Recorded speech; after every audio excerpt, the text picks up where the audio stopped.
Okay, magandang araw mga ka-printing, no? Napapansin niyo ba, napakaraming nag-o-offer ngayon ng mga customized shirt, customized mug, at saka yung mga giveaway ng mga customized, no? Kung tataka kayo, bakit kaya, no? Bakit nga ba napakasikat ito, lalo na itong isang sublimation printing? So, yun ang talakayin natin. Sa vlog na to, tutukan natin about itong sublimation printing. Bigay ko sa inyo kung ano yung mga kailangan nyo para makapagsimula ng sublimation printing, gaano ba kalaki yung mga kapital nito, at paano ba gawin ito? So, kung interesado ka, sabay-bayan mo.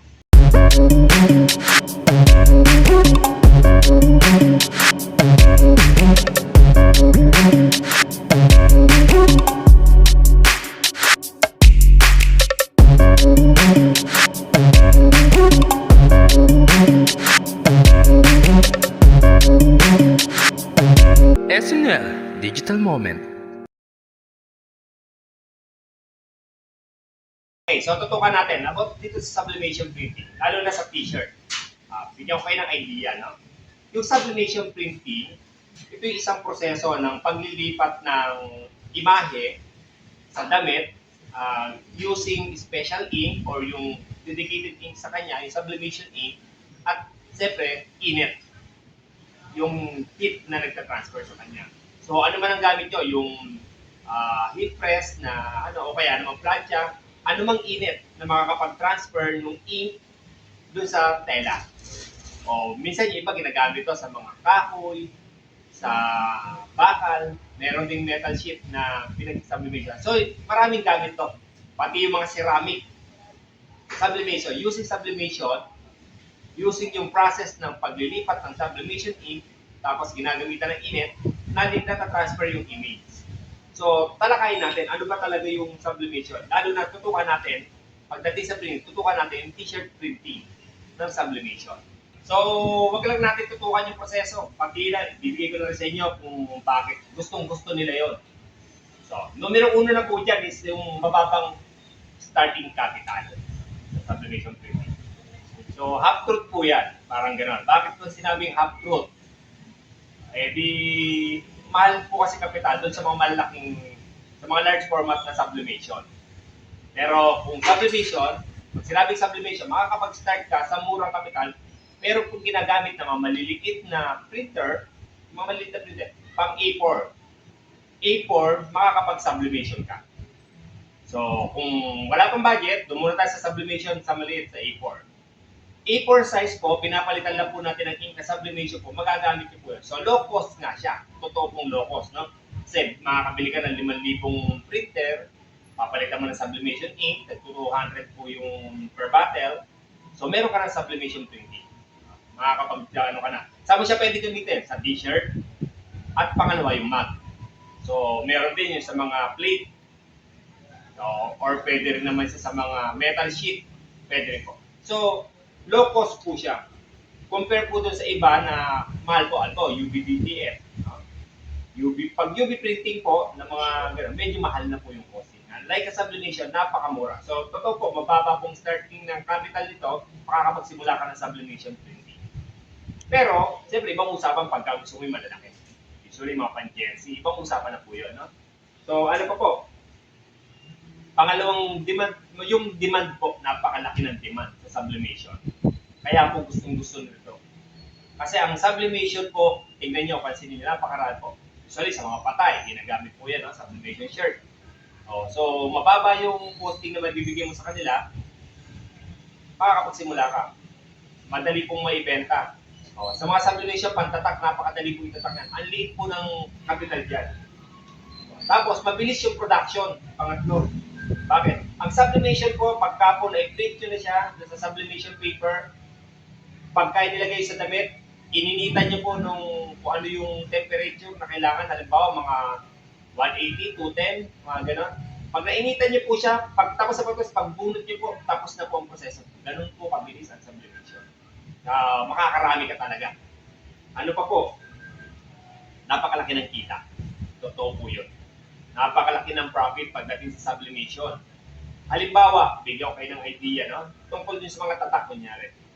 Yung tatak po, lalo na kapag mga election, ano, nagtataka kayo yung mga maninipis na damit na ginagamit nila. Karaniwan, dati seal screen pa ginagamit. Pero ngayon, sinasabayan na ng sublimation. Paano sinasabayan ng sublimation po? Instead na sublimation paper na ginagamit, bond paper na ginagamit. Kasi po, pag ginano nyo sa bond paper yon, magkano lang po bond paper, pag pinapal nyo sa damit, pag press nyo po, tapos na, lulutang pa rin po yung itsura na.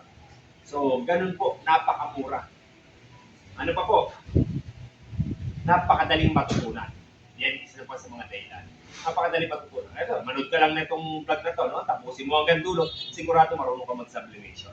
Ganun po kasimple ang pag-sublimation. Kaya kung marami pong natutokso, pumasok sa printing dahil sa sublimation. At totoo naman po, ako rin po, hindi kahit kayo, pumasok kayo sa printing, pag-aralan niyo yung sublimation, napakadali po. Kaya-kaya niyo magkatapos. Okay. So, i-compare natin. Bigyan ko rin po yun ng konting comparison pagdating sa DTF. DTF printing o yung direct-to-film na proseso. Ang direct-to-film, ito yung ngayong uso. Marami ngayon nag-ano to. Medyo talamak na rin itong DTF. Bakit? Mabilis din ang proseso. Bakit sinabi ko mabilis din ang proseso? Ipapaprint ko lang siya sa DTF. Pag na-print na siya sa DTF, itatatak mo lang rin kagad, then press lang rin kagad. Pagtapos ng press, pagbunot, pwede mo nang i-full press, tapos na ang trabaho. So, ganun lang kasimple. Pero compare sa sublimation po, mas mataas ng konti ang costing sa DTF. Okay. Sa tibay, ang pinagkaiba rin po nila, ang DTF po, up to 90 watts lang. Tama po yung narinig nyo sa akin. Up to 90 watts lang. Ayon mismo yan sa mga supplier. So, pero, in reality, minsan may mas natagal, minsan may konti, hindi nga naabot ng 90 watts, natutuklap na. Hindi po ganun katibay ang DTF. Totoo, napakaganda ng DTF, napaka-vibrant ng DTF, pinakamaganda. Pag sa itsura ko, pinakamaganda ang DTF. Pero pagdating sa quality, pagdating sa tibay, ay hindi po matibay. Hindi pwede ikumpara ang DTF. Kasi po ang DTF ay hindi naman talagang matibay. Pag may nagsabi sa inyo ng DTF matibay, niluloko kayo. So yun po. Ngayon po, pagdating po sa fabric, no, sa tela, ang DTF, kahit ano, halos kahit ano, hindi ko sinasabing lahat pero halos lahat pwedeng tatakan using DTF. Pero ang sublimation, namimili. Ito naman po ang constant sublimation. Namimili po. Bakit namimili? Hindi po siya po pwede sa dark. Sa dark color. Saan lang siya advisable? Laging puti lang. Kung ako tatanungin nyo, sa puti lang. Pero siyempre, pag iba, sasabihin sa inyo, pwede yan sa light pink, pwede yan sa light yellow, pwede yan sa light green. Kung sa pwede, pwede. Pero yung quality, hindi po pwede kung ako ang tatanungin. Bakit? Halimbawa natin ang dilaw. Pagka ang dilaw po, nag-print ka ng dilaw t-shirt mo at nag-print ka ng asul ang iano mo, ang itatatak mo, ang lalabas na po niyan green. Magmi-mix po yung kulay ng damit sa kulay po ng sublimation mo. So, yun po ang isang dahilan kung bakit sinasabi ko sa inyo, sa puti lang. Okay. At hindi lang basta puti. Ano pa yung isa pa na i-consider mo? Yung klase ng tela. Ang sublimation printing po, hindi po obra sa mga cotton. Hindi naman sa hindi obra, pero hindi mo makukuha yung ganda ng quality o yung ganda, yung vibrant ng color kung sa cotton mo siya gagamitin. Saan lang siya uubra? Sa mga dry fit, sa mga shiny na puti. So, ganun po talaga. Same din po pagdating po sa mga mug, sa mga ceramic mug. Yung usually, sa mga white, sublimated coated. Coated po yun ng ano. Kaya po, meron pong special na ceramic na para po sa sublimation. Hindi po lahat gumawa kayo ng mug, pwede nyo natatakan po na ano. Hindi po. Okay. Ano pa po? Pwede nyo rin po siya ikumpara sa light transfer. Light transfer po, marami kasi klase ng tatak ng damit, no? Merong silkscreen, merong DTF, pero sa ngayon po, ang pinakamaganda comparison na lang DTF. Kasi usually naman halos lahat DTF na tatak. No? Madalang na tumitira ng silkscreen. Pero kung sa ganda, pinakamaganda pa rin po silkscreen. Ganun po. So, ano yung the best para sa inyo? Kung ako magre-recommenda, depende po yan sa budget mo. Ay, lagi ang tanong dyan, depende sa budget mo. So makapagsimula ka agad, mabilisan, maliit lang ang budget, sublimation printing, napakaliit lang ang ano. Okay, sabihin ko na sa inyo kung magkano. 5,000 po yung maliit na printer. Sublimation ink po, 800. Sasali nyo na po, huwag nyo na isali yung original ink, sasali nyo na po yung sublimation. Tapos ngayon po, 200 pesos lang po yung isang bundle po ng sublimation paper. Makakapagsimula na kayo ng sublimation printing. Okay, so kung gusto niyo pa pong dagdagan po yun ng mag printing, sublimation din po ang gamit nyo, ano lang po idadagdag nyo? Yung mag press lang po. Mag press po is nag-ahalaga lang po ng mga 3,500. Isang 3,000 makukuha nyo. Okay, so sublimation printing po, kailangan nyo po yung heat press nga pala. Ang heat press po, nagre-range po yan ng 7K hanggang 10K. Yung mga mumurahin, ha? Medyo mura na sublimation na. Pansimula, maganda na po yun. Okay, pero kung medyo may budget ka, gusto mo na talaga pumasok sa coating, gusto mo pumasok sa mga medyo, i-consider mo rin yung DTF. Ang DTF printer po, nagre-range po yan ng mga nasa 200,000. Okay. Kasi wala pong DTF na, meron pong mga DTF na maliit, pero hindi ko po ina-advise. Bakit po? Sakit po sa ulo. Madali po kasi mag-plan po yun. Kaya pagka mag-DTF ka, kung ako tatanungin nyo, advisable, bumili na kayo ng malaking machine. So, kung interesado ka dyan, gusto mong man ng machine yan, chat nyo po ako, PM nyo ako, meron po. Kahit ano pong machine, meron tayo. Kahit sublimation naman po may malaki. Pero kung sa maliit na budget, pwede ka magsimula kahit dun sa maliit lang na printer. Pero kung gusto mo na mag-sublimation din na malaki, mga large format na, chat mo rin ako. Meron din po tayo na ganyan. At, siyempre, kung ano man ang presyo ng competitive na nakita nyo, kaya natin sa bayan. Okay. Brand new po yun, ha? Okay. So, ganun po. Bigyan ko na rin kayo ng idea kung magkano costing. Halimbawa natin yung mag press. Ang mag press po, ang mag, nabibili po yan ng mga 25, 27, depende po sa panahon. Sabihin na natin 30. Ang papel, sabihin na natin na 2 piso, 32.